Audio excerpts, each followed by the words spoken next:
There's one easy way into the hearts and minds of the Australian car buying public, and that's by adding power, and lots of it. Infiniti have taken this idea to heart and will introduce not one, but two fire-breathing variants of the Q50 sedan.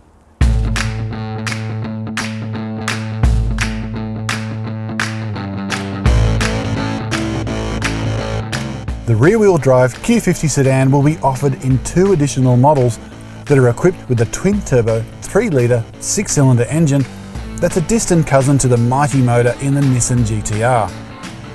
The Q50 Sports Premium will score a 224 kilowatt 400 Nm version of the engine, and a new model, the oddly named Red Sport, gets the full enchilada.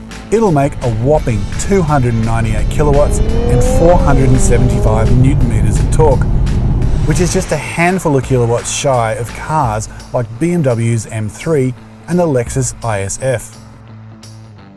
The turbocharged cars also score other crucial performance upgrades, like adaptive dampers that can be switched via a drive select mode, along with upgraded steer-by-wire systems. We've done about 150 kilometres today in the range-topping Q50 Red Sport, which makes 298 kilowatts and 475 Newton meters of torque, sending all of that power and torque to the rear wheels via a 7-speed automatic gearbox. And in the wet conditions today, it was kind of far from ideal. It was struggling big time to get that power to the road and to stop the rear wheels from spinning. I get the feeling that this car perhaps wasn't built initially for an engine of such high output, and maybe the rest of the car is yet to catch up with that power. When conditions dried up, things got a little bit better. The ride is still quite fidgety and busy, even though there are two modes. So it's a bit of a case of great engine, great steering, great interior, and perhaps slightly underdone suspension and traction control settings. There's only one gearbox on offer, and that's a 7-speed traditional automatic transmission. And it's not such a great match to the potent engine.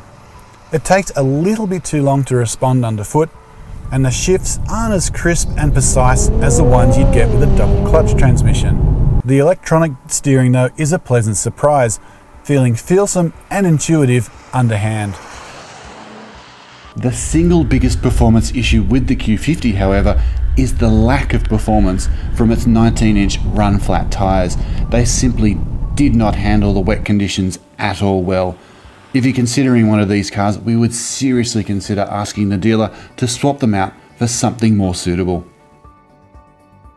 Adding a whole pile of horsepower is a great way for a car company to attract some attention, but it has to be done in a measured way. The twin-turbo Q50s are a great start for Infiniti, and with a couple of small tweaks, they could really give the established players a bit of a hurry-up.